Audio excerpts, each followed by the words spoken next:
So we may be looking at the next Dark Star. It's challenge number 4, and we are here with two of our 7 finalists, uh, Jesse Elwin, Jack Hill. Congratulations for making it. Were you were you were you nervous about making it to this one? It seems like the stakes are getting higher as we move along. Do you want me to tell him, or What did I do? also Ethan Troy? Don't forget Ethan. It's my own fault. I'm not here. Ethan, where were you? I didn't see you there. It's He's a me. disembodied hand. Oh my God. Hi Okay. everyone. Can we try this again? Let me try this again. Put a stuffed animal Cut this right up one. to the camera. You were, hang on, I we'll don't just, think I uh, saw you in there, Ethan. It's my own fault. I'm not on everybody else on the camera. Hang on, I'll be this guy. Hi, it's me, Ethan. Ethan, I'm sorry. You're adorable, though. All right, Now he's here we go. mad. Let's try this one more time. Oh, there you go. Challenge number 4. And we are down to our 7 finalists in the next Dark Star competition. We have 3 amazing narrators. We have Ethan Gray, we have Jesse Elwin, and Jack Hill. And the 3 of you are obviously good enough to make it into the top 7. How did you feel about your chances before you knew that you made it? Not great, to be honest. Were you nervous, Jesse? Like I knew that I had a group of people like that I know personally that were pulling for me, but as far as like social media followers and so on, I thought that 11 was probably the end of it for me, and I was fine with that. But this was a really nice surprise. Yeah. How about you, Jack? I mean, for me, it's like I've kind of had my team that votes more for me and stuff like that, and I've had like my people who support me and all that. But it's also, and it's funny because people be like, well, where'd you place? Were you in like the top 3? I'm like, I don't know. They don't tell us that one. So either I'm doing real good, I'm in the middle, or I'm scraping by. Or I you're don't just know. squeaking in and right Just, on right at the end there, right? No, and that's why we don't tell people, hey, you came in this Yeah. place or that place, because and if we save somebody, we never let them know, Right. who it is, just because uh, for that reason, you belong in this group. So how about you, Ethan? I thought I had a shot at the last one because the spicy audio is kind of my jam. But beyond, I have thought for the last 2 rounds, like this was probably my last. And there were definitely competitors that I thought I had no shot against last round. And so to have cleared, I mean, maybe it's just a persistent, like, I'm never going to keep being able to make it to the next round feeling, because I think the last 3 I felt that way. But yeah. Well, it is getting very much to the point where there really is no there. It's difficult to critique you guys because it's not necessarily that we're there's not much to to critique. It's more how is the performance this time, and I will say that with each one of you. I would say like the general comment on each one of you, because I remember your scenes. There was something that you did that that made you exceptional in your response to the mentor session. During the mentor session, Jack, you have that really cool, sexy Southern accent, and we specifically asked you, let's see how you can do if you can give us a general American accent. And I knew that took you out of your comfort level, your comfort zone, right? Jesse, we asked you to, I think it was a general, I was so impressed by the fact that there were a lot of different things that we offered you in terms of generally speaking. I think one of them was, hey, you can take your time. You can vary the pace and your the way that you care about certain words or phrases, and then Ethan, I think that our some of the critique that I remember from you is, let's see how how you sound just when you're speaking regularly, and and when you can, when you can make it sexy with just being yourself. And with each one of your submissions, I was so bowled over by how well you did that. You took that direction and you ran with it, and delivered amazing performances, all three of you. So that's it's really cool for me to watch. To watch you from the beginning all the way through to now. And so now here we are at challenge number 4. And the mentor session for this challenge. I don't know that you could do any better than the mentor that we have today. Jen Jacob is so Jen Jacob has 2 names, right? You're Jen Jacob, the actress, and you are Brooke Daniels, the narrator, the audiobook narrator. How many audiobooks do you have under Brooke, Jen? I mean, somewhere between 100 and 200. I don't actually know the number. A good number of audiobooks. And this is the really cool thing with that I was so excited when you agreed to come in, because not only are you a great audiobook narrator, but also an actress with some pretty amazing credentials. And I stalked you really hard. I went to your website. I looked at all the YouTubes, and so Jen's been in a lot of big TV series like Law and Order, Organized Crime, and Rescue Me is one of my favorites. Not Rescue, but FBI. You're very close. Oh, is FBI? Yeah. Oh, I knew I saw your face, I'll man. take Rescue Me too. Okay. All right. Yeah. I was for whatever reason I had that in my head, but and then we've got FBI Most Wanted and Girls, right? Girls was one of them. Yeah, I have. Yeah, you're doing great, Troy. You don't need to know my credentials. But so I think that it is so cool that we have you here to help our contestants, because you have clearly the skill to act and to bring that to an audiobook, and I think that's really important. Thank you.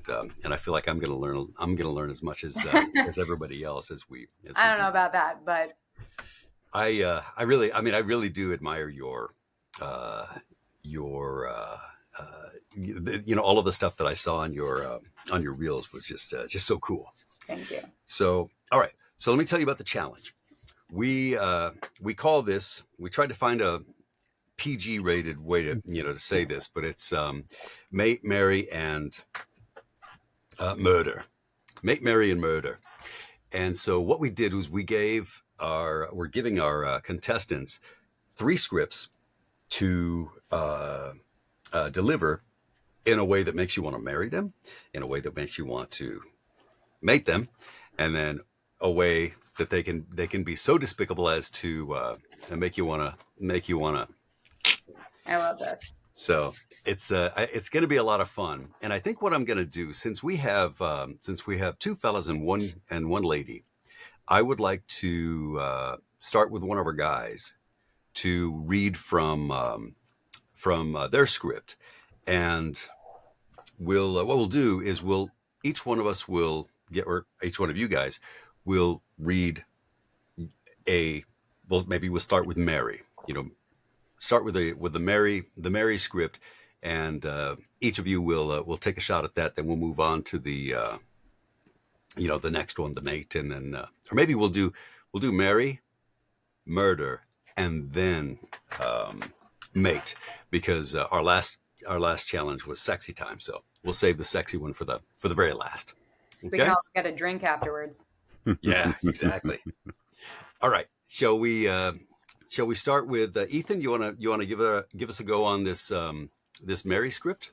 By the way, it's Sure. a JT Geisinger jam, which is pretty cool because JT Geisinger is going to be your final boss that you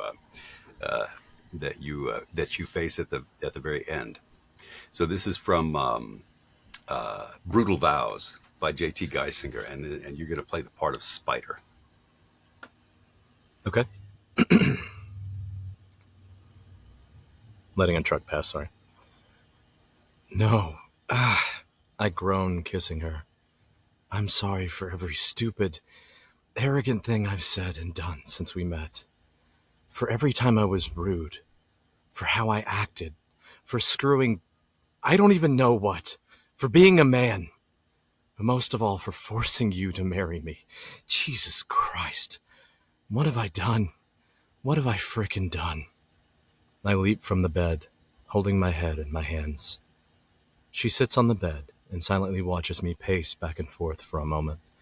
Then she stands, pulls the veil out of her hair, and tosses it to the floor, and steps out of the dress. It slithers down her legs and pulls at her feet, sighing softly as it settles against the carpet. She stands in front of me, bare, except for a simple pair of white cotton panties, and more effing scars. On her stomach, across her ribs, under both breasts. Her arms and legs are smooth, and so are her chest and neck. But the rest of her body is marked with the ghost of her past. 100 mementos of suffering. It's like looking at tombstones in a graveyard. I've never cried in my adult life, but I think I'm about to break that record. Watching my face with shining eyes, she says softly, "Don't you dare look at me with pity. I'm not a victim. I'm a survivor. I'm alive. There are millions of other women just like me who weren't so lucky." I exhale a disbelieving breath. Lucky. Yes, she says vehemently. And grateful. And determined. I'll never waste another second on this life I won. So get your Irish ass over here and take me, or I'll divorce you so fast I'll make your head spin. Later on, I'll look back and realize this is the exact moment I fell in love with her. But for now, I simply obey my Viper's command, and I take her back down to the bed. There we go. Brutal Vows as read by Ethan Gray. What do you think, Jen? So great job. I think the fact that you had in your head Mary from the start really set the tone for this sort of like more romantic atmosphere. My tip here, from what I just listened to, and I, again, like, I'm glad we prefaced this, that I am an actor first and a narrator second, so I'm always going to speak from the actor perspective, is that I think you can play a little bit more with having discoveries throughout this whole thing. So even as the narrator, I always see narration as inner monologue. To me, it's not anything different. And it's as if I was saying it out loud. It's just in my head. And so all of these things that he's seeing, and he's seeing her on the bed, and he's seeing the way that she's taking her clothes off. And these are all things that are happening in the moment, him in the room, him experiencing it. And so I felt like I was hearing more of the reader and less of the actor throughout. And I'd love to hear the actor, even in the narration, having moments of like being excited by what you're seeing and having it be a new moment that you're experiencing it, so that when we get to the payoff line, which is or later on, I'll look back and realize this is the exact moment I fell in love with her. That's like a really important line. You've painted this whole setting of this moment, and especially specifically from the Mary perspective, this is the moment where you realize, like, this is the girl. There's no better girl than this. And so letting us hear you experience that truly, I think, is versus just this sort of like overall general breathy romantic, which feels a little more surfacey than someone who's like really in this room and really experiencing this and really falling in love with her in this moment. And some ways to jump into that, because I think that's a really hard general note to then do. Something that I do is I have a lot of like voice and speech training with Shakespeare. And in Shakespeare, a lot of words are onomatopoeia, even when they're not really onomatopoeia. So like in normal vernacular, onomatopoeia is like whack or zip or zap, right? But like the word breasts can be onomatopoeia. Like you can really feel someone's breast when you say it with the way you want it to be discovered. Or the word ghosts can be said like that, or it can just be said like ghosts. You can say, there was one word that I was like, oh, he sighing softly. That's like a moment that you can really use the two S's and hear her sighing softly. So I think finding, for me, I really try to find every opportunity to use onomatopoeia, even when it's not a standard word that describes that. I think will really help you like find discoveries, be in the moment, be the actor, and not just a reader. Wow. Thank you. That's I'm nodding. great I realize you advice, can't Jack. see me doing that. I can't see you, but This is me nodding over and over again. Sorry. So that's as you're telling us about, find your way in discovering these moments as you're reading. And I'm thinking that, is this a skill that you develop after lots and lots of practice, or is it just like a paradigm change? And I don't know. But that was one question I was going to ask you. And then the funny thing is the very next thing you gave was this great practical advice of finding these onomatopoeias to like give those special words treatment. Yeah, I mean, I think maybe it was something that just was happening naturally from my acting world, which is I never thought I was going to be an audiobook narrator. That's not something I ever like. I was doing voiceover work, and my agent sent me an audition once for an audiobook, and then it sort of was like off to the races. But I think part of the reason it's done so well for me is because I'm not someone looking to just be a reader. I'm an actor. And so I'm approaching this work the way I would any script, any audition. And sure, it comes like it's a muscle that has developed and comes more naturally the more that you do it. But I'm sure, Ethan, like even just hearing me say that, it's probably a thought you didn't have. And now that you know it, you're never going to forget it. So when you're going into these sentences, you'll be able to do it, Yeah. I'll tell you what, that makes it a lot more fun too.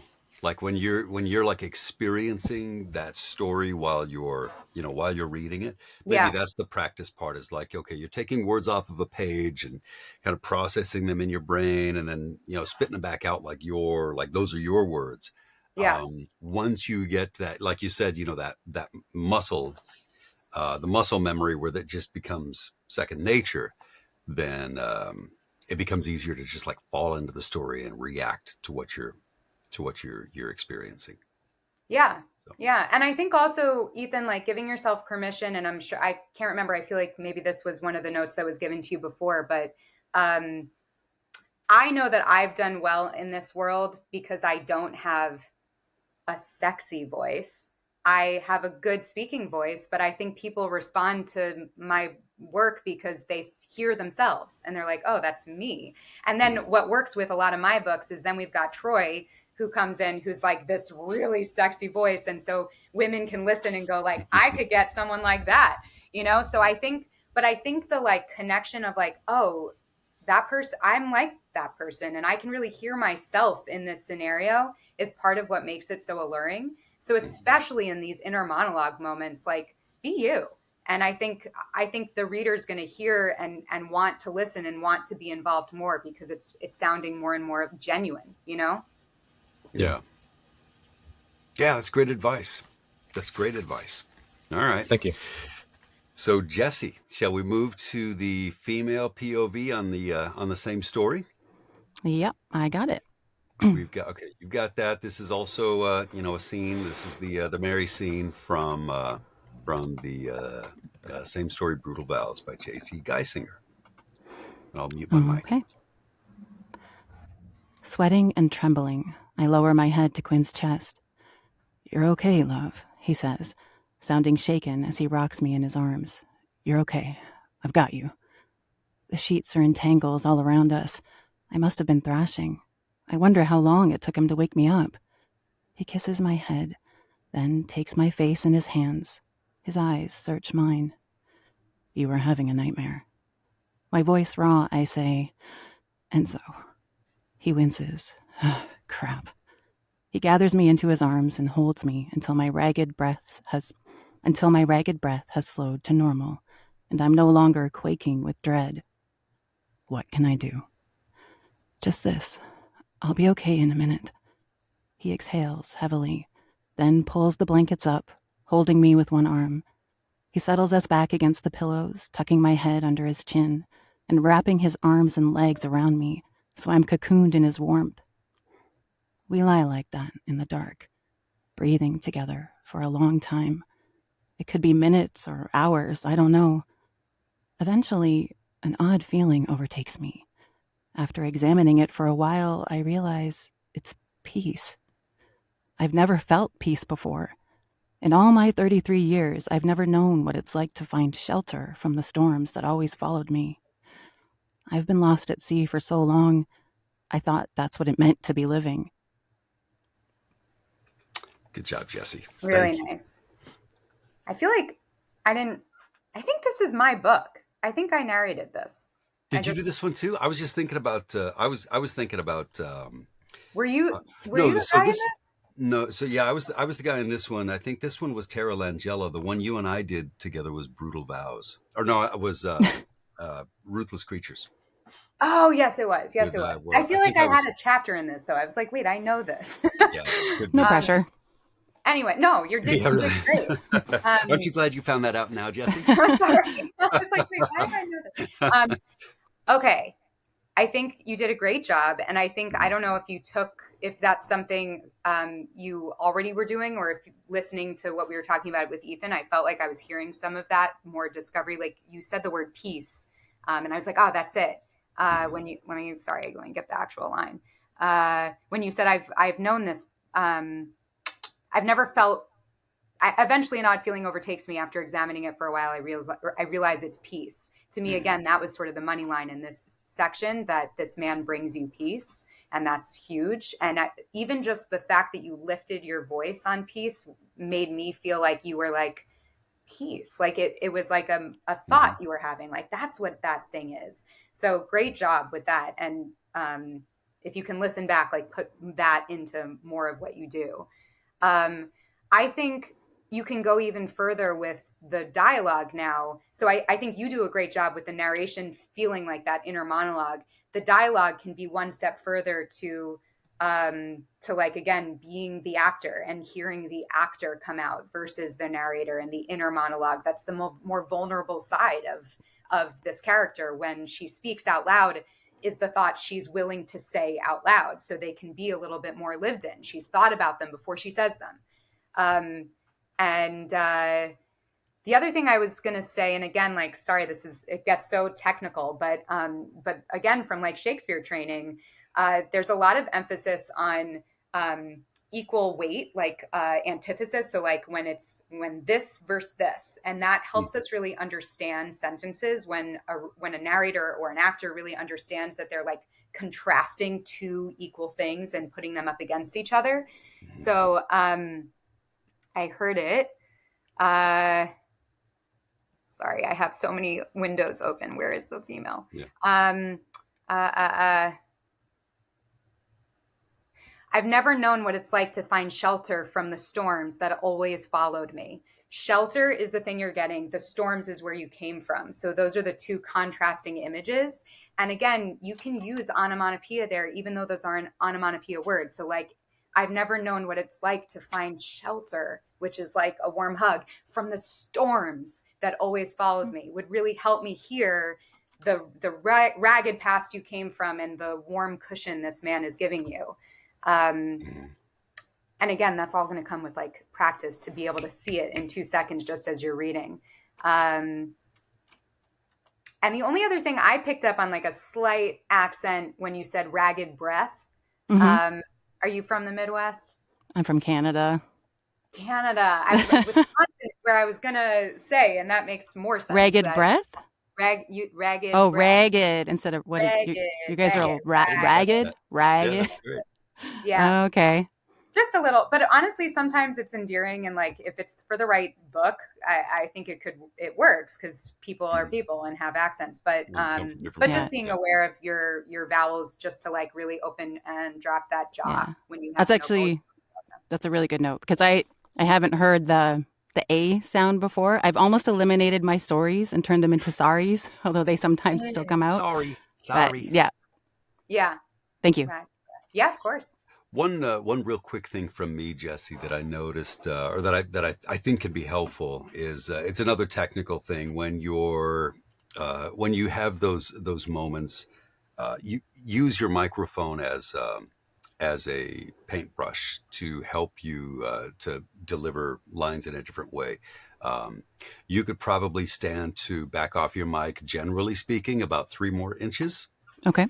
and then what that allows you to do is when you come upon a piece that that requires a little bit softer breath and b a little more intimacy or a little more presence, then you can get closer to the microphone. So it could be when you rasped Enzo, you know, you can get closer and almost kind of whisper it. Mm. If you're close to the microphone, you'll still hear it just fine, and it also creates a little bit more intimacy when you say the word. So, you Have know, you gone over, I don't know if, is this distance, have we talked about this It in no, sort no, of that's a good, is. that's a yeah, that's a great Like, a great tip. is it from pop filter or from mic? from Pop Filter? Hmm. Okay, And then I'm I'm probably. really, I am an editor's worst nightmare because I do what you do. I like my voice like really up in Hmm. the mic. Hmm. But this is a really good distance to keep Okay. in Yeah, mind. yeah. Yeah, it is. It's a great rule of thumb to to put maybe 6 inches between you and the pop filter or the mic, and it's the microphone. It does a couple of things. One, it keeps you from being so boomy. It keeps you from popping your P's or things like that. It will also help minimize some of like your clicks and pops and mouth noises, and then it will make you more articulate. You'll hear more of the details of your consonants and things like that. Microphones are really good. Like today's microphones, all very good at articulating all the different aspects of your voice. So you won't lose any of that whispery quality when you're about that distance from the mic. All right, sir. Jack, are you ready to bring us your merry portion of the script? I am certainly going to try. All right, I am ready for you. All right. Good. No, I groan, kissing her. I'm sorry for every stupid, arrogant thing I've said and done since we met. For every time I was rude, for how I've acted, for screwing, I don't even know what, for being a man. But most of all, for forcing you to marry me. Jesus Christ. What have I done? What have I frickin' done? I leap from the bed, holding my head in my hands. She sits on the bed and silently watches me pace back and forth for a moment. Then she stands, pulls the veil out of her hair, tosses it to the floor, and steps out of the dress. It slithers down her legs and pulls at her feet, sighing softly as it settles against the carpet. She stands in front of me bare except for a simple pair of white cotton panties. And more effing scars. On her stomach, across her ribs, under both breasts. Her arms and legs are smooth, and so are her chest and neck, but the rest of her body is marked with the ghosts of her past, 100 mementos of suffering. It's like looking at tombstones in a graveyard. I've never cried in my adult life, but I think I'm about to break that record. Watching my face with shining eyes, she said softly, "Don't you dare look at me with pity. I'm not a victim. I'm a survivor. I'm alive. There are millions of other women just like me who weren't so lucky." I exhale a disbelieving breath. Lucky? Yes, she says vehemently, and grateful, and determined I'll never waste another second of this life I won. So get your Irish ass over here and take me, or I'll divorce you so fast it'll make your head spin. Later on, I'll look back and realize this is the exact moment I fell in love with her. But for now, I simply obey my Viper's command and take her back down to the bed. All Really right. nice, Jack. Well, I am hearing a lot of the things we're talking about. So again, I don't know if you're implementing them or you Yeah. just do them I was already. going to say that's the lucky thing about being the, the next person in line is that you get to Totally. take all those pieces of information. Well, so the one funny thing I will say is that like when you gave that bit of feedback, it's funny because like towards the beginning, I feel like I tend to do that because obviously not your type of background, but I come from like theater and all that. But then the feedback I would get is like, okay, so for an audio play, this is great. For audio Mm, reading, dial back the acting a little bit. And I'm like, oh, okay. So it's kind of sometimes going back somewhere and in the forth middle. between those in my brain. Yeah.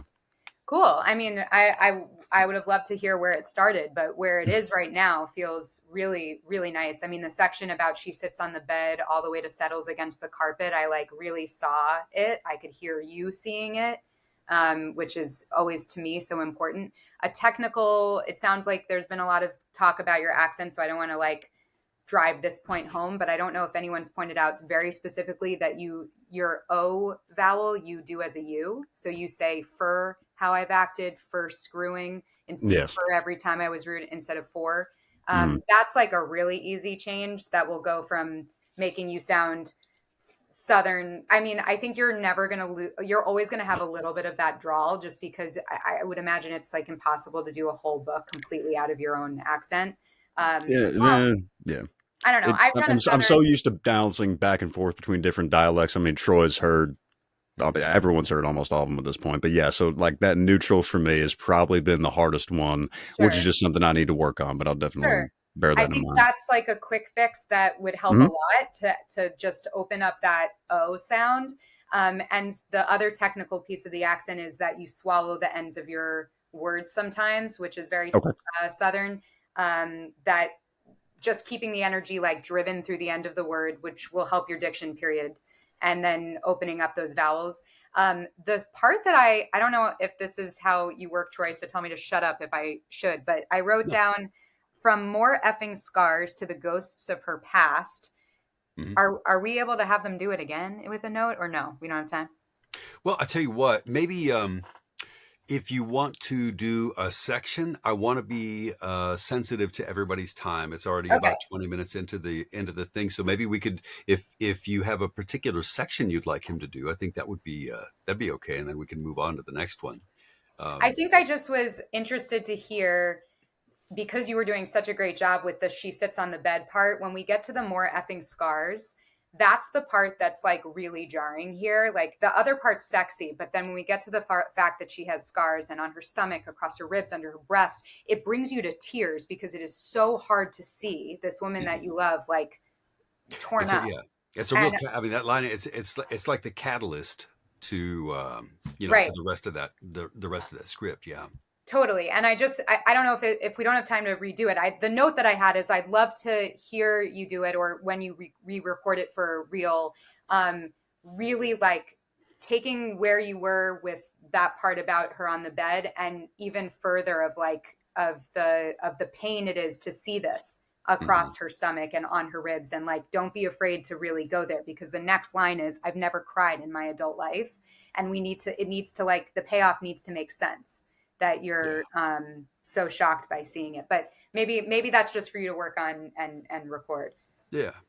And I think that is one of those contrasting things that we've talked about a bit, where you know up to the point where he says more effing scars, you can really kind of like define the way that Spider is feeling about her in that you have the opportunity to give it so much reverence as he talks about these wonderful things. All the language before that is very soft, very beautiful, very elegant, and then so you can be enraptured by this vision before you, and that will bring the contrast of more effing scars uh, to like really switch the the mood at that moment in time, and kind of like add depth to what they're going to hear next.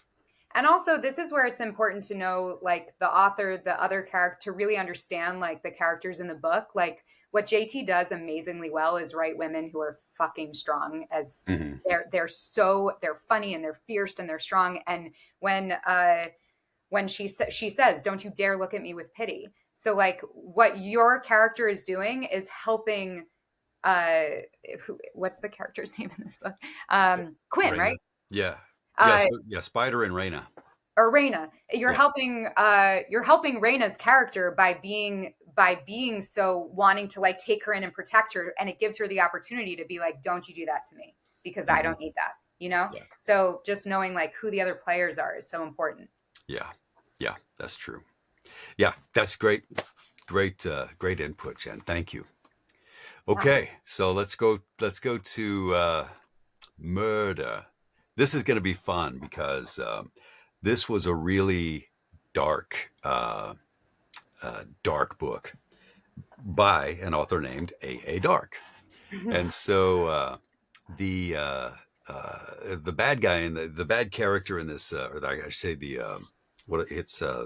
antagonist is a guy. It's really easy to hate, but he does such a great job of like pretending to be a good guy. So I thought this would be a fun piece of script to do. So Ethan, are you ready to give us your take on a bad guy?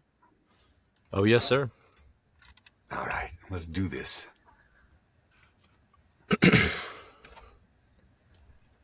Good dreams. The grin turned genuine as she moved into my forearm, snuggling her face back into me. I don't know. I really can't remember. No? That's too bad. You sleep so sweet. I bet you're just as beautiful when you scream. Let's find out. Be sure to cry out for Bram again.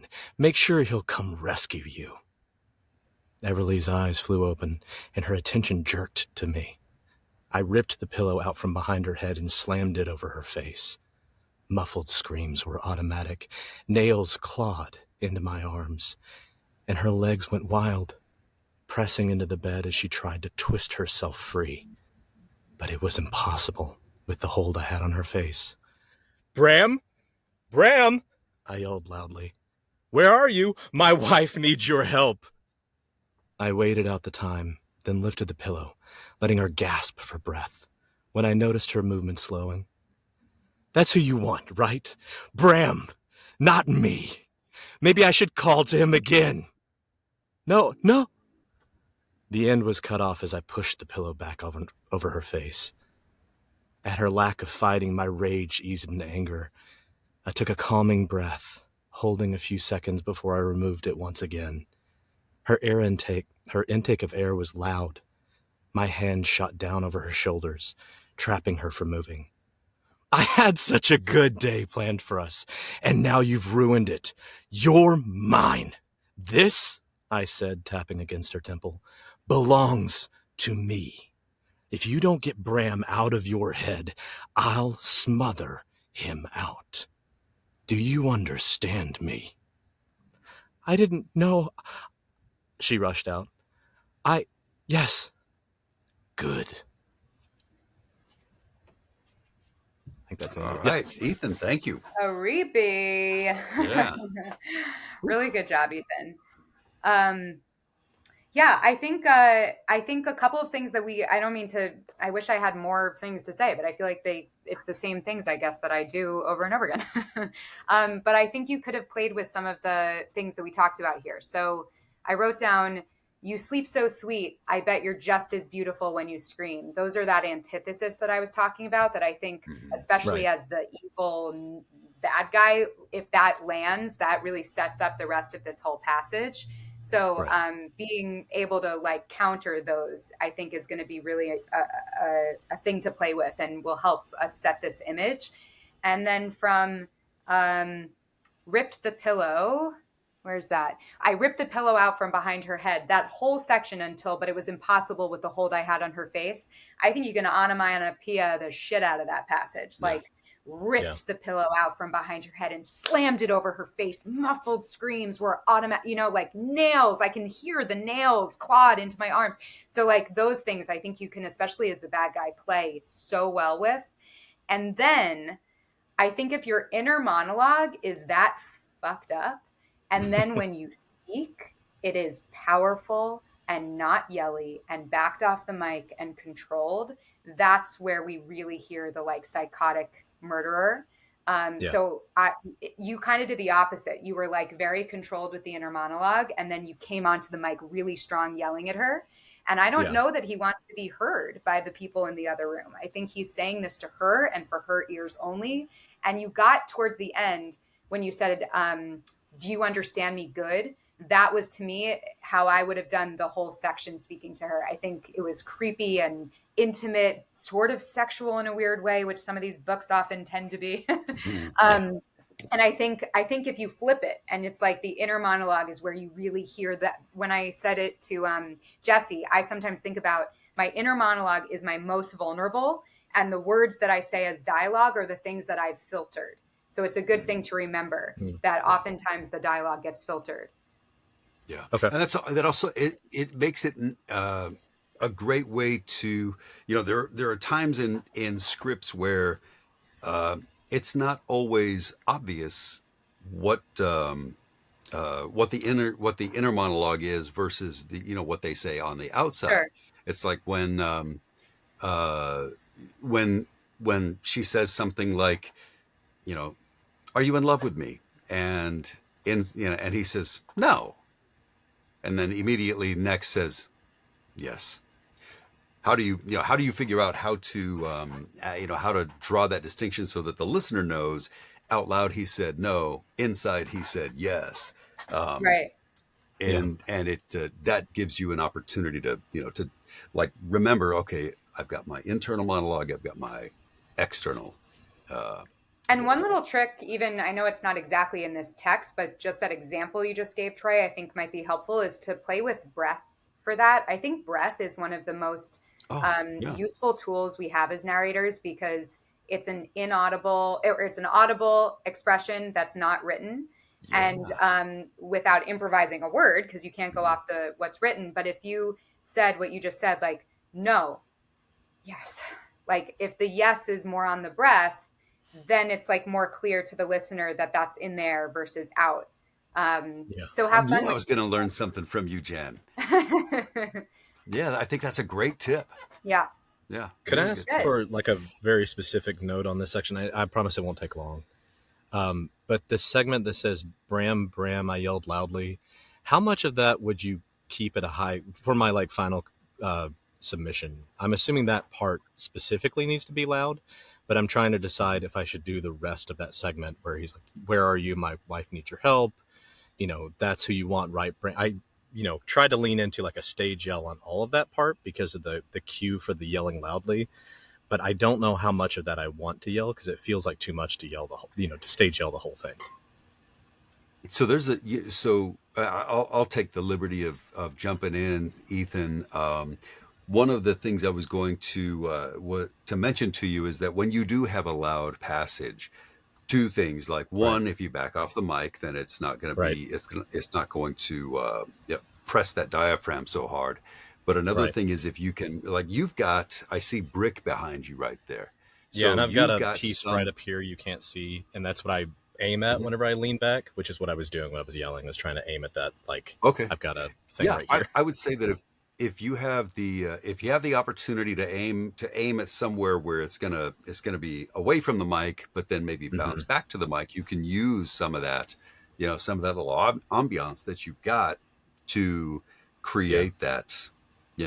So I mean, if you're going to be loud, give yourself a little space between the thing, and then take your head, if your diaphragm is right here, the microphone, and you take yourself off axis and away a little away, you're going to hear more of your room along with your voice, and Right. that'll give it a nice, that'll be a nice effect. Okay. Thank you. And I think just to answer specifically that question, Ethan, that you were asking, like which part to yell, I do think that is the narrator's choice, and that's part of why you would get hired, is like because of your Right. choices. Sure. I liked your choice that Bram was like out to the room, and then it did seem like you kind of came back to her, which felt like a really, again, sort of psychotic and very interesting choice that I don't know if everybody would make. So I don't want to take that away from you. But I think Yeah. just being really specific in the intention. So like the Bram to me almost sounded like you didn't really care, that you were sort of playing with her. And I think Yeah. if you went to a place of like, you actually sounded really scared for this woman's life, and Bram, you got to get in here because my Mhm. wife needs you, it Yeah. would take it even more again to that like psychotic murderer I versus like that. just sort of like a throwaway. Yeah. One Yeah. more technical thing, Ethan. If you are doing something like this, like a yell, Yep. volume. So it's kind of funny. Like the microphone doesn't so much care about the volume as it does about the pitch of your voice. So Right. if you don't want to just like yell it out there and like really peg the meters, higher voice equals the more of the sound of the yell. So you don't have to like actually yell out Bram, Bram, but if you raise your voice and say Bram, Bram, then it sounds more like a yell and doesn't Yeah. overload the microphone. Great. Sorry if I blew out y'all's ears. I really tried Nope. to like play the mic back here. It's all lovely. You're good. So, all right. So now, I think this is going to be fun too. Speaking of like the opportunity to channel your inner psycho, Jesse, this is your murder All right. opportunity.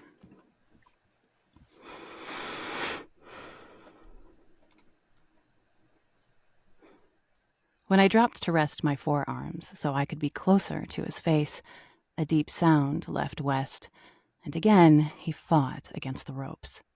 No, I said, trailing the flat end of the blade along his cheek. You're too much of a coward. Mm. Sorry, I can't hear you. Were you saying something? I put my weight against his shoulder and the side of his head as I began slicing the blade down around the top of his eyebrow. The yell was gargled and loud, vibrating me as I cut around, lowering a good 2 inches below the side of his eye. You let Billy do it, then eliminated that guard to make yourself look like the hero. You, a hero. Again, my laugh filled the room. My mad laugh filled the room. My husband, always wanting to be in the spotlight, wanting to be the leader, the one everyone looks up to. Did Bram make you feel so inadequate you had to have everything he did? That you had to kill him and take over his life so you could feel like you were worth something? I can see that. I moved my focus to the flattened blade and began sliding the tip under the skin to separate it from the muscle.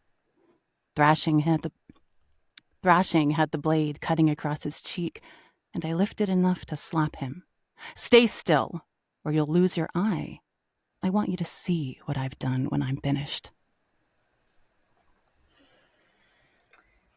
Good Well, job, they Jesse. can't get weirder. Yeah. Really good again, Jesse. I do have some like maybe little tricks that I think on this one will help you. For the Mhm. that kind of happens in scripts a lot, like because so many of these romance scripts are mafia based or whatever. There's so much like violence that tends to be in them that I feel like we do get a lot of lines that are struggling to speak. I would literally struggle to speak. Mm. Would help you really. It give like, how can you possibly sound like that if you're not actually being muffled? And so do it. I think it will help a lot. Same goes for when you're literally physically holding this man down. And so I wasn't necessarily hearing the physicality in your voice. And I think even just a little technical thing that could help when you say like, no, you're too much of a coward. Like, you can physically tighten your arms, your fists, like do whatever you need to do to activate some muscle in you to help the voice sound that way. Because right now I'm hearing more of like slightly more relaxed than I think this moment would recall for. And I think giving your body some things to help you to get there, because it's impossible to do without it, will really help us hear this scene.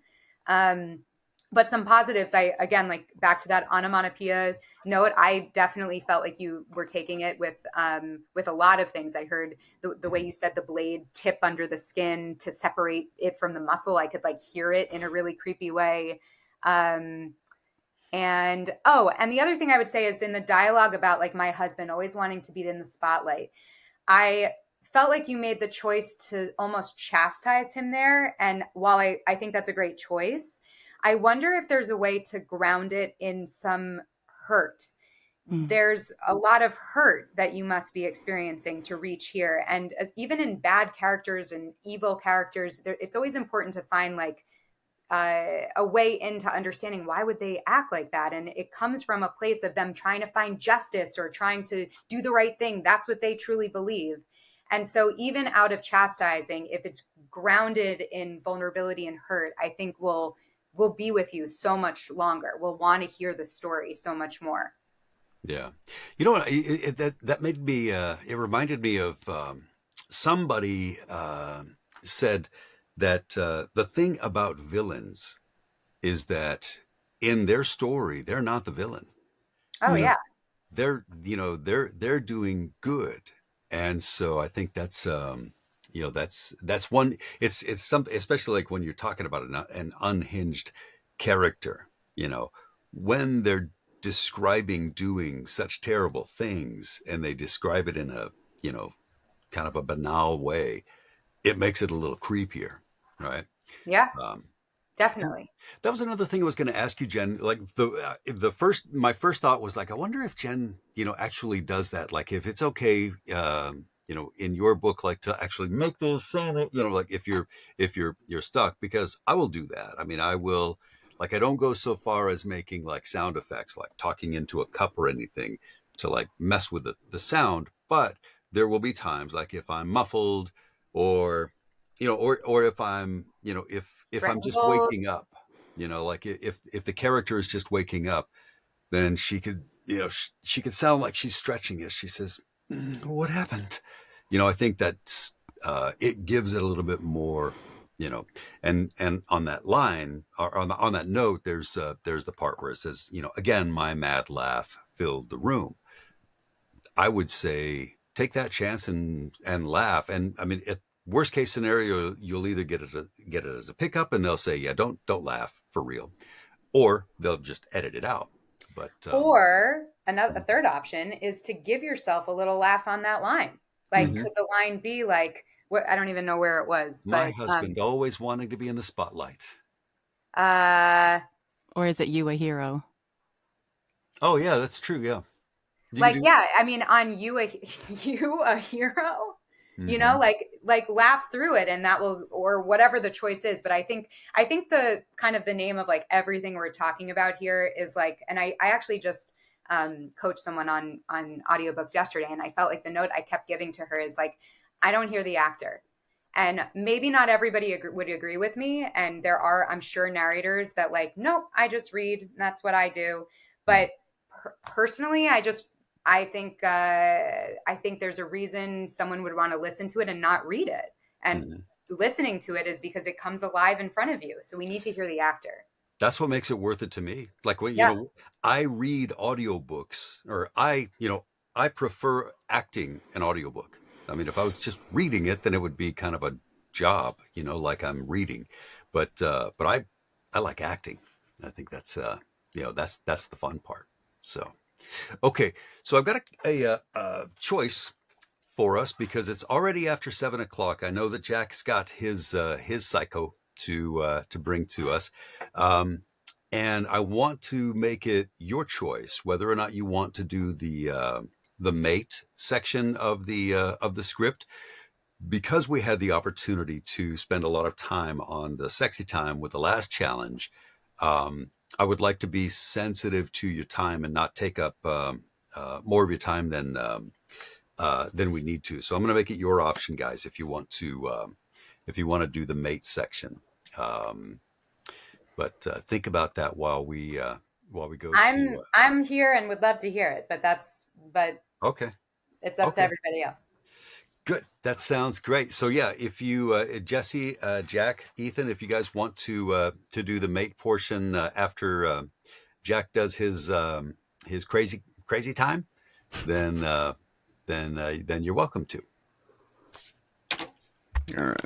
All right, Jack. Here we go. I thought you were going to give us a choice between the two. I was like, I never get to play a psycho. Can I do the psycho, please? Sorry, Jack. No time. Good luck. It's fine. It's not your fault. I'll just remember that later. I'll show you my psycho. Can't wait. We can see whose is better in New Orleans. That'll be wonderful. Yeah. All right, everyone good? Cool.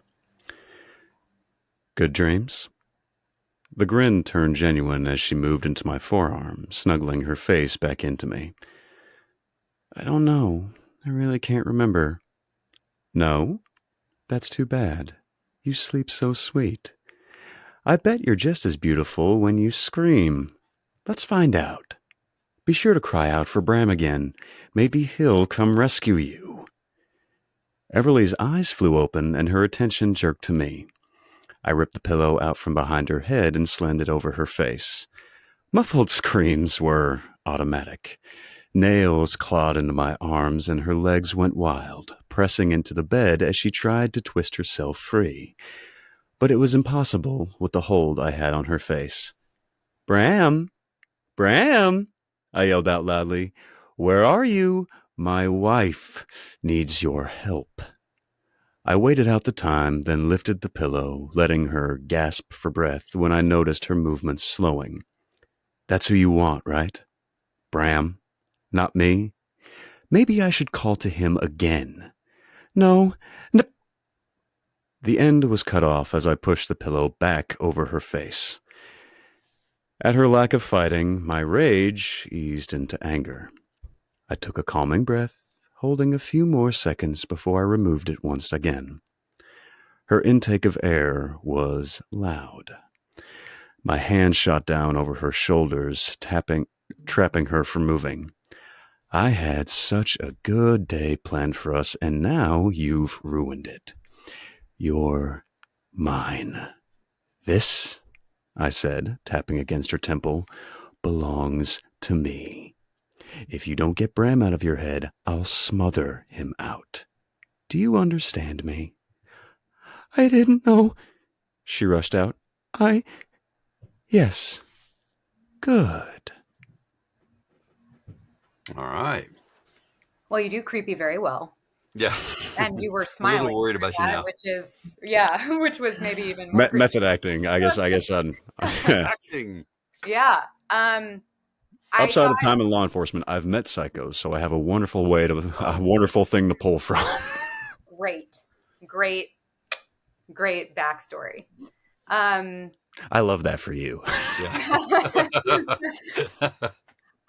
Okay. I think I thought that it was really great and really creepy. I think we can talk about the same thing we talked about with Jesse about finding the vulnerability in this guy. And I know that there is a world where he literally is just like completely psychotic and he has no heart. But I don't think narrators typically write full chapters from the perspective of someone who has absolutely no heart at all. Right. So I think finding the little tiny moments that we can peek into his vulnerable side would be so special. So like, that's who you want, right? Bram, not me. Maybe I should call to him again. To me, that line is the little bit of like under the surface. That's the reason you're doing this. You're jealous as hell. And so I think that that's a moment where the inner monologue does not get filtered and you just say the thing. And I think if we hear some grounded like hurt there, I think it will help us hear some more variation throughout this whole thing. So it's not just this whole sort of like sing-songy, creepy, this more like general creepiness. It starts to get more specific. And I think there was another moment I was going to suggest that that I had such a good day planned for us, and now you've ruined it. I think all of that too, like coming out of this sing-songy thing to something a little bit more guttural and visceral and grounded and hurt would really help. And then I don't know, so many audiobooks are duet narration, so I don't know how much we need to really focus on your woman voice, but this is a good note just to remember. You said, I don't know, yes, which was her line at the end, pretty slowly. And the stage direction is she rushed out. Like he's muffling her Yep. and suffocating her, and she's like gasping to get words out. So even if it doesn't matter so much for this, because it's not necessarily important that and a woman would do those lines, it's a good thing to remember for future. Like when they give you a stage direction, enjoy that. Like Right. let's use it. I think that's yeah. Gotcha. I have nothing to add to that. I mean, that's great advice. I think that's I think that that thought about like finding that place of hurt that he's experiencing will just make all the difference. Jen, do you ever have like when you're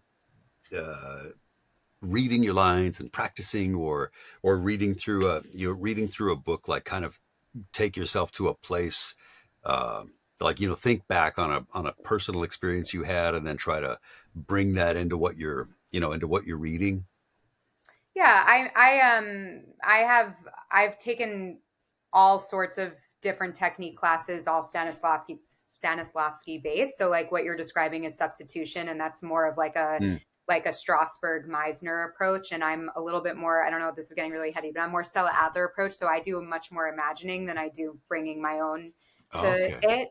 But I think what's really helpful for me, I sometimes do it, like it's necessary sometimes. I often will use substitution when I need to place my scene partner as someone more meaningful and more real. So like, even though, I mean, this doesn't really go so far with books, because I feel like books, they give the narration part is honestly the part that actors have to make up when we do acting on camera or whatever. But because we're given all this detail, it's like you don't necessarily have to do that. But sometimes I like, if I'm doing a book about, my husband, like a husband or a lover or whatever, it does help me to picture those real people in my life a little bit and helps me get into it. I don't know. I do so many sex books. I feel like I'm opening up a weird can of worms for my poor husband, but it does help, to like make it a real person and give it a face and not just, breeze through lines. But is that what you do, Troy? Are you like a substitution guy? I think that sometimes I will do like substitution, because I think about like that, that part where you pointed out where he's like, oh, you want Bram. That's who you want. You want Bram. Yeah. I think back to, to times when I don't know, like if I was jealous of some other guy, or, like when I was a kid, it's like, I feel like my emotions were like so much more volatile when I was a little kid. So, I usually, like, if I try to channel that feeling, and then, like there have been times when, like I've been in a fight with a girlfriend, or, somebody important, when it was like, I had that feeling like, I had such good intentions. Why did you choose now to start this fight? We were going to have such a great day. Yeah. Those were the two spots in that script where I saw, like, yeah, that would be like a good place for me to remember, a fight or a jealousy or an insecurity or something. And I think, Troy, like what you're describing is one way in. And I think if you're not someone who's like super well versed in that technique training, the sort of like quicker way into that is what we talked about with Jesse, is like finding the physicality of it. And it sort of fakes us and fakes the voice. So like if when you're jealous, you get like, it's more like tight in your lips, or it's like your whole body tenses, or maybe the voice is like, it's like up in your neck because you're just so fucking mad. Like I'm not actually thinking of a time I was mad. I just like know what my body does when I get mad. And it helps you get there like really fast, you know? Yeah, I think that's great. That's a great idea. I know that like I do that when, when I do a little kid's voice. I'm terrible at little kids' voices because my voice only goes so high. But, I recognize that, you as a little kid, you have zero, control over the, the ups and downs of your voice. And, when I'm doing the voice of an older person, they don't have much lung capacity. So I'll kind of like blow out all my breath and speak from a point where I'm not really able to breathe a whole breath. Those kinds of things help me to, to do that. So I think that's a great piece of advice, is to like do the physical aspect of what it's like when you're experiencing that emotion, and there you are. Yeah, totally. So I think also, like, I know this is like getting into a whole conversation. I'm sure all of your sessions have touched upon this, but we're talking about like, what are all the ways in using just the voice to get emotion out? So there's physical, there's breath, there's tempo, there's pitch. That's kind of it. Like you're working with these 4 things. And if you can keep remembering those 4 things as you're going, and when you're developing new characters throughout the book, and you've got to have them all sound a little bit different, those are the 4 things to keep playing with: physical, breath, tempo, and pitch. Beautiful. I love that. All right. I actually did have one question on that, because your point of like showing that vulnerability in him and all that, and like the second you said it, I kind of like I kind of do what you were talking about as far as like the physicality of it to put me in that specific headspace. Yeah.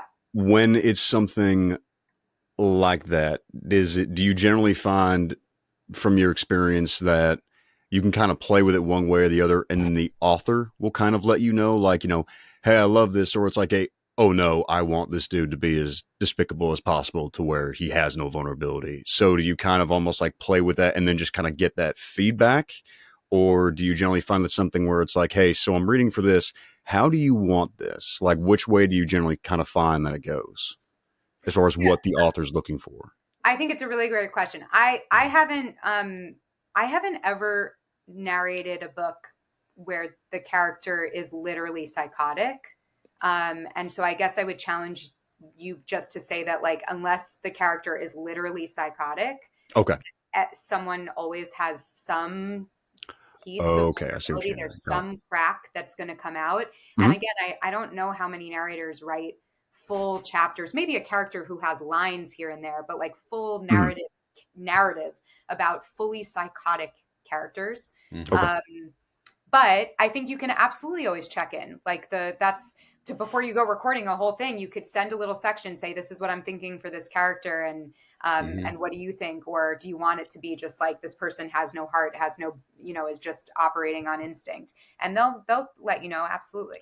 Yeah. And, I think that like, as you look at the manuscript, your author is pretty much going to tell you if they are truly psychotic, or like, who was the guy that, in No Country for Old Men, the psycho guy, like Igor. I know that. Yeah, he was just like, that guy was psychotic. Zero remorse, zero empathy, zero. But God, what a like a compelling guy. And also, I would challenge that even someone who is psychotic and has absolutely no crack in the armor. I think what I was sensing in how you read it, Jack, is the whole thing felt like a wash of an idea. It felt like a wash of this, like, I'm going to wear a Joker smile and I'm going to freak you out. And it felt like the whole thing felt like that. So I think if that's the guy, that's like, that's him always, he's got to have some different levels. And whether it's vulnerability or hurt, maybe not. Maybe it's sometimes he's just like raging bull, and sometimes he's like out to lunch and confident and whatever. But I think just playing with different levels is another way of maybe saying what I was trying to get you to do. We'll kind of delve into that, what you were saying earlier, of like delve into that. we're all the way up here and now we're down here, but now we're over here. But that's the point of that instability. And even Yeah. people who unfortunately have that are unstable. Yeah. That's the point. So Yeah, It is yeah. interesting. Yeah, that's. I really, think that the way that you put it, Jen. Like, if he's the Joker, right? What makes the Joker so creepy is that he's like this guy who's like truly unhinged, and he's wearing a mask of a ordinary person as best he can. And so, there are those people who are just kind of like maintaining a facade of sanity, and but you see through it. So I think that's I think those are really good pieces of advice. I'm turning on a light because it's getting dark in here on All the right. coast. Okay. Are we ready to move on to the mate section of our challenge here? Let's do it. Ethan, you ready to? Yeah. Are you ready to woo us? I Did you I thought I wasn't wooing. seduce I us? thought I was. I'm teasing. I got you. You're giving us the sauce. All right. I'm good at uncomfortable moments. All right. We're staring at each other again. Both of us breathing hard. She's got anxiety written all over her. I'm about to choke in my bloody bow tie, and my member is painfully straining against the zipper of my trousers, throbbing with need just from looking at her. Looking at her and thinking, FML, how bad I want to be so deep in that. I lick my lips and step closer.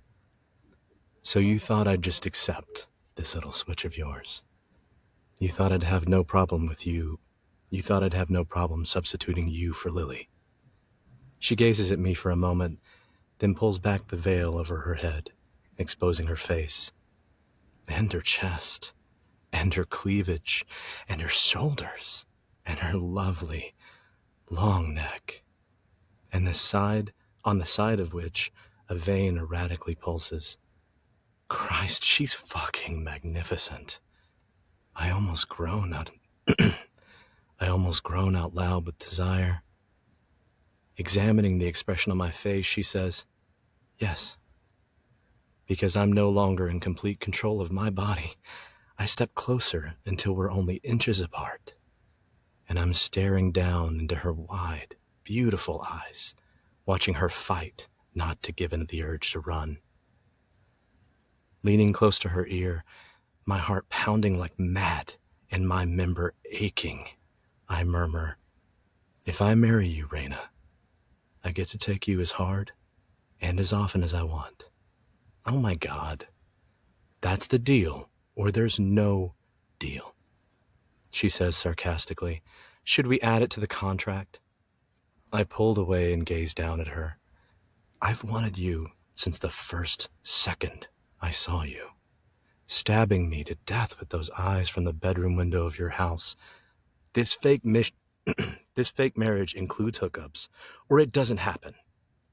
She glares at me. Your charm could sweep a girl right off her feet, you know that? Well, wait till you see my manhood, then you'll really be swooning. Her whole face turns red. From neck to hairline, she presses her lips together into a thin line. I know that isn't a rejection. She's not saying no, which means she's saying yes, but she has to say it out loud. So, do you agree? Sounding as if she's trying to shove her bouquet down my throat, she says, yes, Quinn, I agree. All right. Whew, my fan back on. Welcome to romance. Yeah. Bow, bow. Okay. I feel with this section, first of all, you did great. I know how. I want the constructive criticism. You don't have to flatter me. It's fine. Okay, well, I just want to say this is weird. It's weird. It's weird. It gets weird, but we all get used to it. I think that I feel similarly to how I felt with Jack. I felt like this was a little bit of a wash of your your idea of sexy.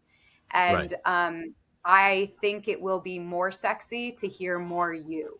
Okay. I think there was this sort of like breathy put on sexual voice that when it's in moments, especially in the dialogue, great. It's there for you. But I think there are moments that the more human we hear him, the more sexy it will be for those dialogue moments or the sexy lines, because Yeah. we are taken by surprise by it. And one thing I had, just like again, some technical tricks to get you into that. From the beginning part of this, we're staring at each other again. Both of us are breathing hard. Yeah. That's like, again, they gave you a stage direction. You're like literally like about to rip her clothes off because it's so hard to contain yourself. Mhm. And instead of this sort of like breathy, romantic kind of languidness, I would imagine it would be like tough to get the words out because we're staring at each other again. Both of us are breathing hard. It's like, it's really, really using what they're saying is happening and putting it right on the lines so that when Yeah. we get to some of the, like, how bad I want to be so deep in that, like, use what you were doing for that. That's that inner monologue Yeah. that you can't help but think. Mhm. And then I think the fun part of this, and this is so JT, is that the woman is like giving you shit in the Mhm. Yeah. midst of this like experience you're having. So again, typically, especially JT works in duets, so you wouldn't necessarily have to worry about this, but Right. there's lots of books that are recorded in dual, and really listening for like how to play off the sarcasm to the guy who's like got blue balls that are going to fall off any minute. Yeah. Because Yeah. that's that sexual push and pull and tension that Mhm. gets people listening going like, oh my God, are they or aren't they? Right. And then Yeah. ultimately you win. She says deal. And she's Right. been putting up a really good fight, but because underneath it, she really wants you too. So Yeah. the point is, you have to be like so desirable. And again, I think like being you, Ethan, for Mhm. most of this is going to be much more desirable, especially for a woman listening, than the version the version you think they want to hear. Yeah. I want to hear Okay. you. hmm Okay. Yeah, I think that and with these, with this highlighted part, you can gather so much information on the dynamic between these two. So number one, it's immediately this is intense. We're staring at each other again. Both of us are breathing hard, and then you have the opportunity to draw a contrast. She's got anxiety written all over her. I'm about to choke on my bloody bow tie. Beautiful. Those are things that you can do to make this, if you draw contrast and you put handles on things, then it makes it easier for your listener to follow along, Mm-hmm. Yeah. and it keeps them interested. We're hardwired to detect contrast and things that don't belong, or things that are different, right? And then as you go through the copy, you see they've got this love hate intense white hot chemistry going. They Mm-hmm. might not necessarily, I mean, they drive each other nuts, and you can tell that they do. So that's another contrast that you can play off of, is realize that she doesn't want him, and Right. he knows that he wants her. If only he could just, if only she would just not be so much her, like, if you can spot that in the story and just experience that story, then yeah, it makes it so much easier to be you as you're describing this. And it's like Jen said, the dialogue is where you can come out and you can be extra intense, and it'll mean a whole lot more. If everything is intense through every line, through everything that you're saying, then really nothing is intense. So Right. you have to give yourself, Right. you have to make the take, find the places in there where it's really going to be meaningful when you when you get down, I when, also think with these kinds of scenes, one thing that I think will really help you, and this is for everybody doing these types of scenes, um, don't forget that you can pause. and you don't need to Yeah. run into the next sentence. So for example, when he says she glares at me and her quip back is, your charm could sweep a girl right off her feet, you know that?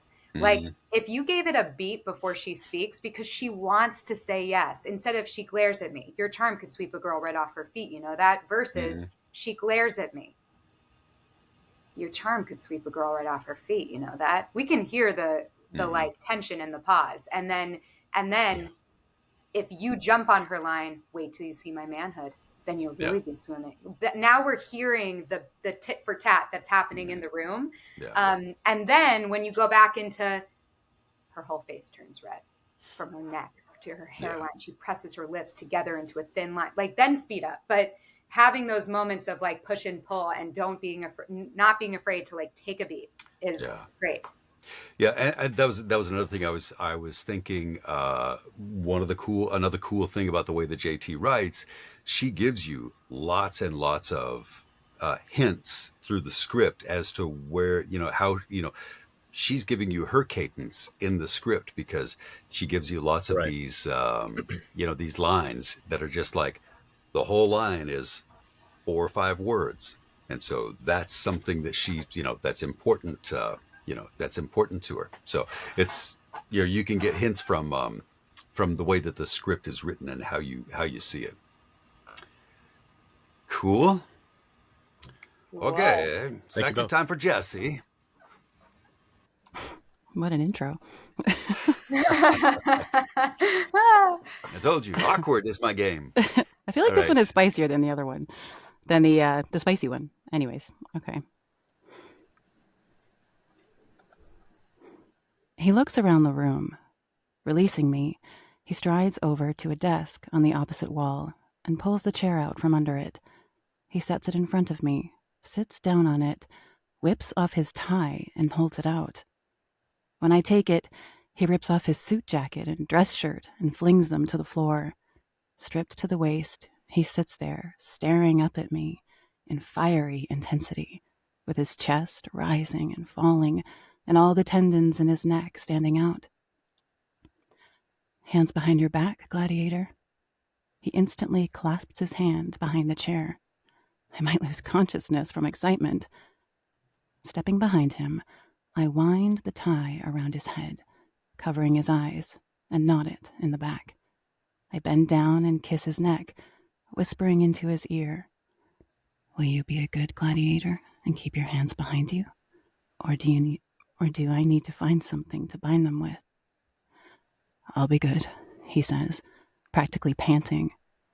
As a reward, I kiss his neck again, gently biting him, then licking the sting away. He groans softly, fidgeting. When I straighten, I feel lightheaded. I walk around to his front and straddle his lap. Between my legs, his erection is enormous.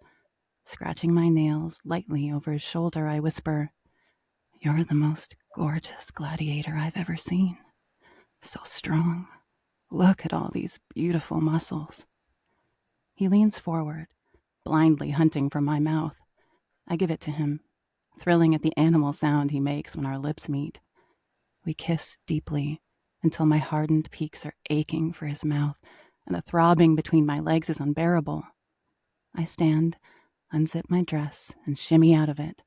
I remove my panties and kick off my heels. Then I kneel down in front of Quinn and unbuckle his belt. When I've got his zipper down, his hard manhood is proudly jutting out from the top of his briefs. Oh, gladiator, you're as talented as I've heard. Very nice. Very nice. Yeah, really great. I think this is actually kind of a similar note to what we just talked about with Ethan, so we don't need to get into it so much, but it's really what Troy said, that when it's all the same, then those moments of don't stand out quite as much. And I think you can play a little bit more with being just you, Jesse, in Mhm. a lot of the narratives, so that when the dialogue comes in, we're like really like taken by surprise by how sexy it sounds. And I think you can be on your voice a little bit more. I'm hearing like you did a lot of breath in this section. And I think it's because it's like, this is the sexy one. But again, I think it doesn't always need to be breathy to be sexy. You know, Right. like strong women are fucking sexy, you know, and especially this is JT too, right? Yeah. These women are like sarcastic and ruthless, and I think that there are times they play with their breath, but it's very manipulative. Mhm. So I think you can be on your voice a little bit more. But I heard a lot of the like onomatopoeia stuff that we talked about. I felt like I was hearing that Mhm. pretty beautifully. And I think there's some vulnerability that could be in here too. I know I just told you to take out the breaths, but maybe once you remove some of it and you get back onto Jesse, finding those moments of like when you see his dick for the first time and like or different things that just like catch you off guard, that's where some of that like vulnerable like inner monologue can come in and really let's hear the actor is like I guess the thing I like to say the most. Yeah. Yeah.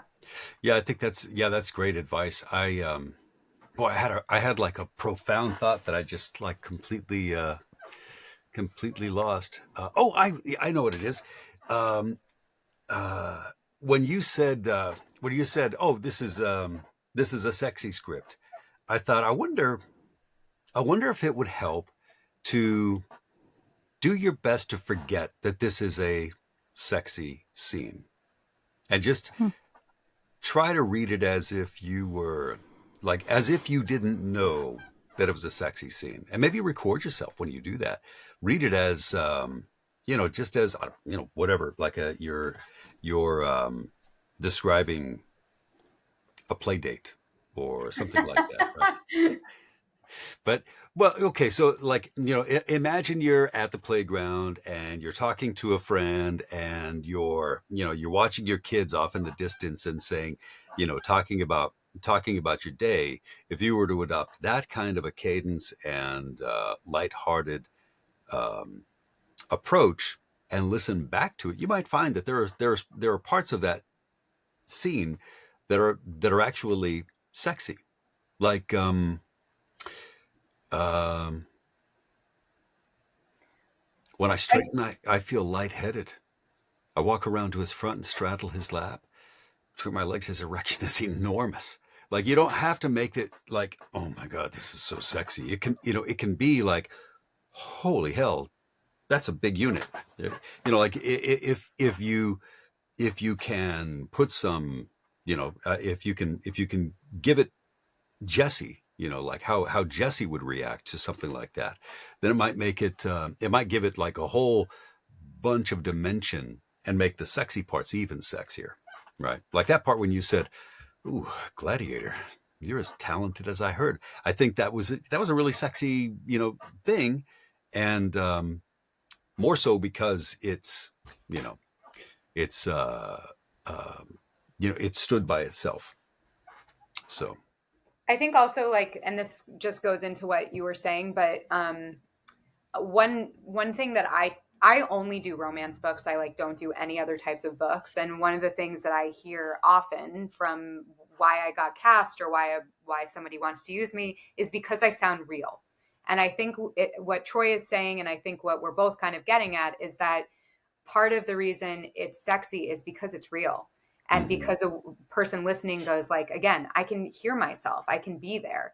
And when I am in a sexy moment, I'm not in my head going like, I'm going to be as sexy as I can be Yeah, right now. It's like there are times we women know how to do it where we manipulate and move the needle, but especially in the narration of it and the inner monologue of it, it's not all that because that's not you, that's not. yeah. And it becomes sexier because then when we hear you playing with him, that's sexy Mhm. versus the whole thing is just this wash of this is a sexy scene.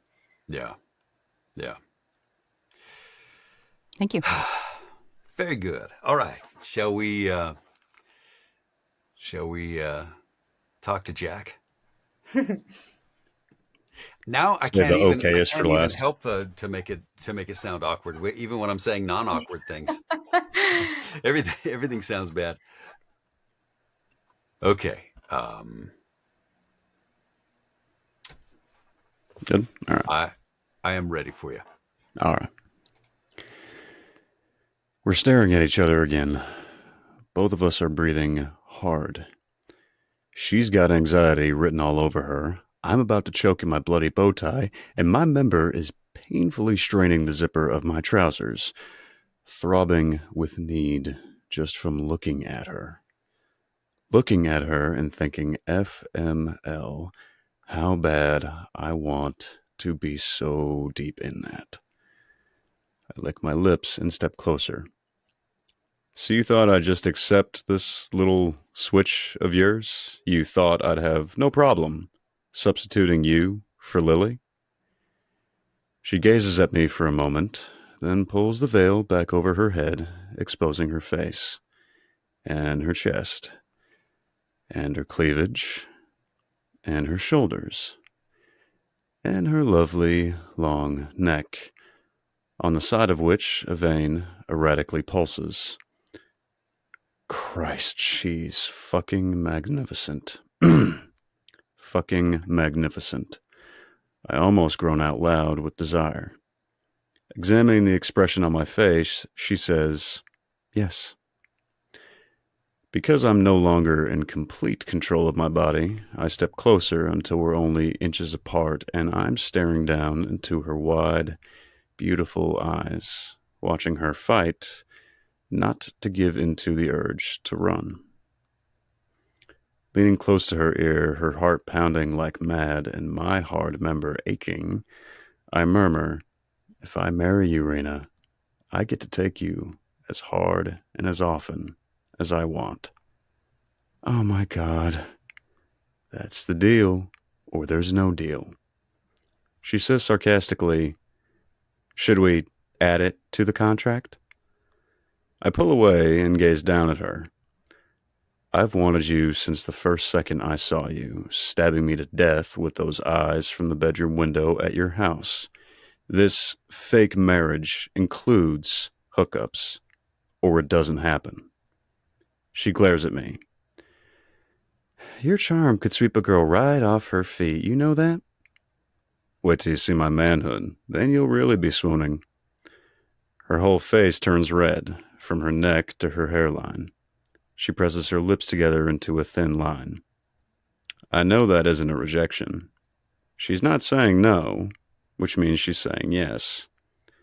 But she has to say it out loud. So, do you agree? Sounding as if she'd like to shove her bouquet down my throat, she says, yes, Quinn, I agree. All right. Good job. Yeah, really good job. I think this is like a good one to end on, because I feel like you are really starting to implement some of the things we talked about really when you described how she was taking off her shirt and you saw down to the neck, like the chest and then the cleavage and then the shoulders and then the lovely long neck. I could feel the progression of that, the way you it felt like you were discovering it and she was right in front of you doing it. So that was great. I think you could stand to speed up a little, Jack. I think this whole thing could be a little faster. Personally, I'm a really fast talker, so that might not be for everyone. But I think especially if like the position you're currently in is like you literally want to like punch a wall, you want to be on top of her so badly, I would imagine, again, the physicality, it would be hard to be speaking and thinking this slowly. So, and then using that when you play with her. So don't lose that, because it is sexy when you do it. And it is you. I don't want to take away you. But I think, again, like the inner monologue can speed us up a little bit so that the lines have hold more weight when you play with her very slowly like that. Okay. Kind of like the mind being like, I'm seeing this, and I'm saying this, and I'm saying this, and I really want her up against the wall, and I want her right now. And then by the time you actually get to the speaking of like well, do you agree or not, and kind of have that dichotomy? Okay, I see exactly what you're doing. I think like what you just did felt maybe not quite right for the character. That felt almost like too manic. Like he's controlled and he's confident, but I think you got the idea that like there's a difference between what's happening internally versus what I think that might be one of the big like takeaways from tonight, is that what's happening inside is not necessarily what's happening outside. Sometimes it's exactly on the money, but most of the time, the reason we have narration is to understand what's going on in their head, which isn't the same thing as what they say. And so the same goes for emotion. Just because you're controlled and confident and sexy to her doesn't mean inside you don't have some pieces of vulnerability and some pieces of shyness and some pieces of like, does she not like me? You know, I thought we had a thing here. So like the line, I've wanted you since the first second I saw you. That to me is like, again, that window into the vulnerability piece that I think that is the one time he is saying exactly what he means and is thinking. And the rest is that filtered version of him where he's playing with her because he can't come out and say, I love you, you know? Yeah. But otherwise, Troy, what you got? I think I was thinking along the same lines where, you know, your pace was pretty close to the same all the way through. And I thought that you know, if it's like Jen says, there's your inner monologue, there's your outer monologue. And so you can go through all sorts of different emotions internally, because I mean, it sounds like he's just like, she's got anxiety written all over her. I'm about to choke on my bloody bow tie and my member is painfully straining. And, you know, he's going through this laundry list of all the things that are happening. And then there's that one line and he's like looking at her and thinking, FML, how bad I want to be so deep in that. You know, it's like, so you know, if you have fast lines, and when you have these fast lines where you're just like thinking a mile a minute and then you stop, it really draws attention to the little pieces that are important, you know, in there that give you a glimpse or give you a better idea of his state of mind, you know. And, kind of what we're talking about is the detecting that contradiction. Like that contradiction right there makes you hone into. Yeah. There's like, you know, it's all of those first three lines are like intensity. And then like, you know, that fourth line is, oh, this is why it's so intense. This is why the stakes are so high, is because he wants so bad to be so deep in that. Right. You know, that's where it's, you know, where it comes out. And then, you know, here it's all inner monologue, and he's so, you know, intense, and, you know, he's got his emotions going on all over the place, and he's like desiring her so much. And then but then when he talks to her, here he goes back to the cocky bastard where he's like, I'm not really feeling anything, but like, you know, just thought I would just accept this. You know, I think that, you know, it's really cool because like inside this scene, like your listener is treated to like all these things where like they know how you're feeling inside, whereas Raina just thinks you're an alpha hole, you know? So. And I think like, again, this is a muscle that will continue to get stronger for all of you. But I think I call it stage directions, using some of this like descriptive narrative as stage directions can really be helpful. So like, you know, looking at her and thinking, FML, how bad I want to be so deep in that. That's like this inner thought. Then it sort of switches. I lick my lips and step closer. I would literally like, so you thought I just accept this little switch of yours? Like, give yourself that, like, I mean, be in the scene. He that's what he does. So do it. And obviously, like, there are some things like that would sound weird on the mic and not be the most appealing. But like, if that was my line, I probably would bite my lip a little bit. Like, I give myself that before going into the line, just because it's there for you. And that's what makes it feel so real versus just someone reading it. Even when he says, Christ, she's fucking magnificent, I almost groan out loud with desire. That's a descriptive on the fact that she's so fucking magnificent, I almost just grunt out loud. It's like, I'm so in love with her. And again, the groan, that's a great onomatopoeia word. Groan on the word groan, you know? Yeah. I mean, I don't know that I've ever gotten anything back from somebody saying, yeah, could you not groan when you say that? You know? Yeah. Like if you go, oh, Christ, she's so fucking magnificent. You know, I've never gotten somebody saying, yeah, don't do that. You know, the only time I've gotten things back is like if I actually sing a line where they say, yeah, we can't do that. And I don't. I love that you did that. They say it's copyright, but I think they just don't like my singing.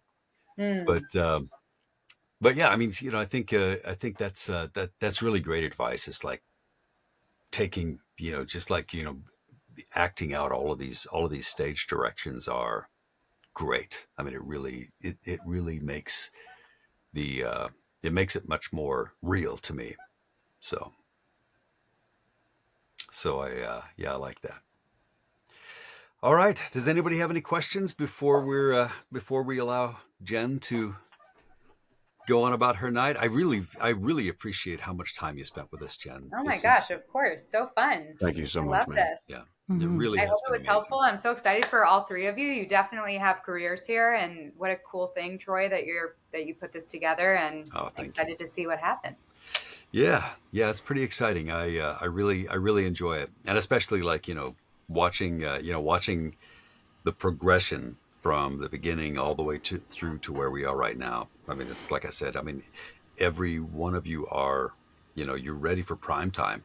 It's just now, it's just a matter of like we're being really nitpicky and um, you know, it's great. It's just great to watch you guys doing your thing. I So have one quick question. Yeah. yes. When you do a lot of romance novels, and so I'm just curious, do you do a lot of live recording, and or do you even have tips for that? Because we have these live sessions, and then if you move on, then they're going to be reading live, and I find it so much harder to do live. Like when I'm recording by myself, I can do a bunch of takes, I can Mhm. relax, and here like my heart's going a mile a minute, and I can't catch my breath. And so, do you just have tips for that? Yeah, that's a really great, unique thing because I would probably be the opposite because I'm such a ham and I'm a performer. So I probably, when I'm by myself, I'm like, where's my applause? Where's my audience? But Mine. I very much recognize that's not everybody and certainly not all narrators. Mhm. Um, I would be kind to yourself. It takes a long time to not have nerves. It took me a long time to not have nerves. And I've had, like major sets where there's millions of dollars on the line. Like it takes a long time to just be able to be calm. So be Mhm. kind. And it might not happen this moment in your life. And it might be a few years from now as you just keep practicing. I would say, in terms of just right now, these all sound obvious, but like, remember, just doing your best to zone everybody out and just to do it as if you're at home and by yourself. Nobody's judging you here. If you fuck up, take the time to not speed through and get back on. It's okay. We all make mistakes. We all edit our own mistakes. I record with a dog clicker so I can see where my mistakes are. I make a ton of Mhm. mistakes. So I think nerves come from self-consciousness and Mhm. feeling like I'm taking up people's time and I'm so sorry that it's taking so long, or I wish I didn't just mess up, or maybe I'm not doing it well enough. Like, try to center yourself that you're here for a reason. You have a great voice. You've made it this far for a reason. We're all learning here. We all mess up sometimes. And then in terms of like breath, because that's the note that we gave you, is like I was hearing a lot of breath.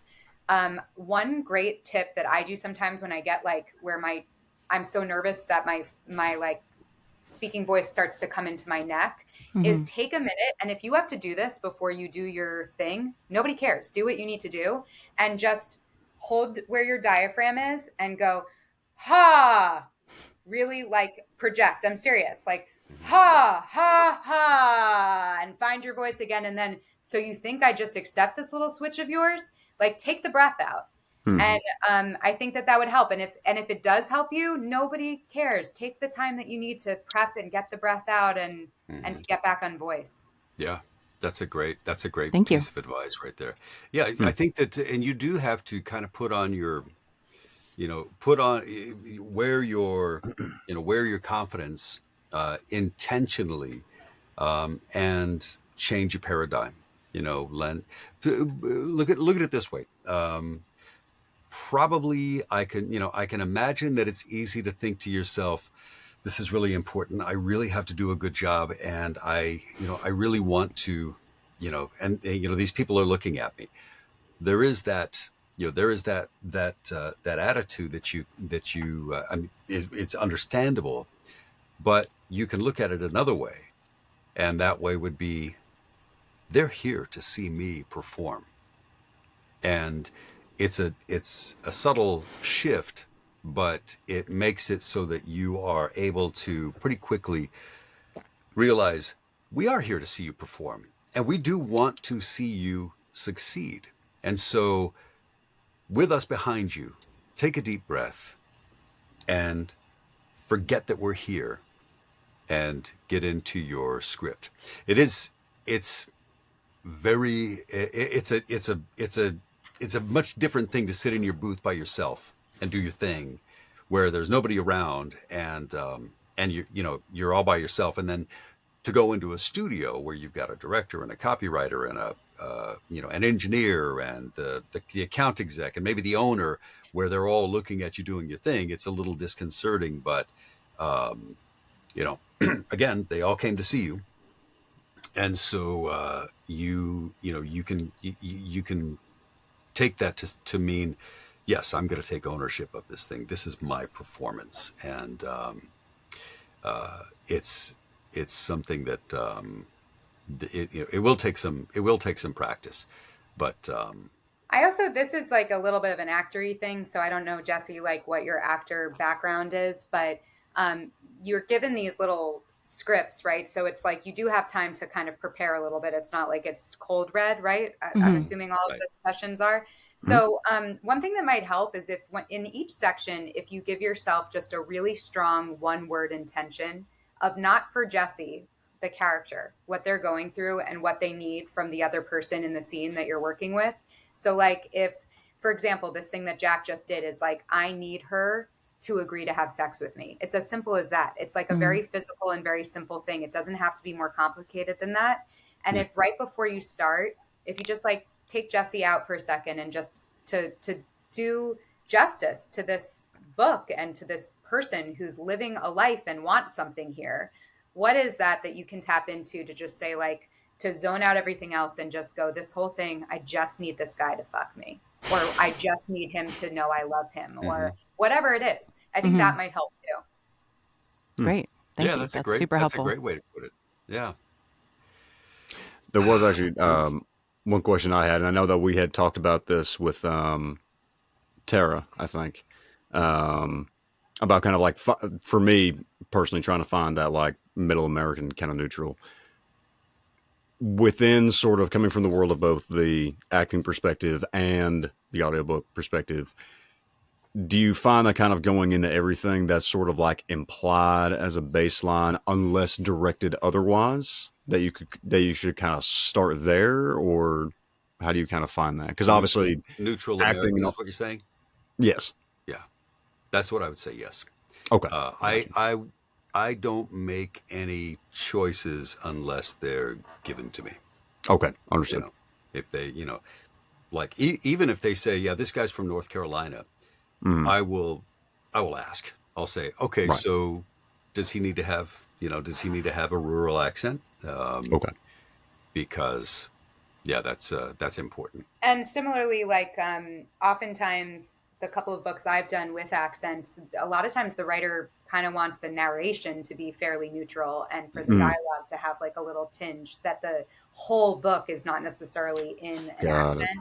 Yeah. So yeah, I think like working on your neutral American, if you are looking to get into acting too, like that's going to be 100, or I'm sorry, I didn't mean to, if you're an actor too, that's like a very important skill to have.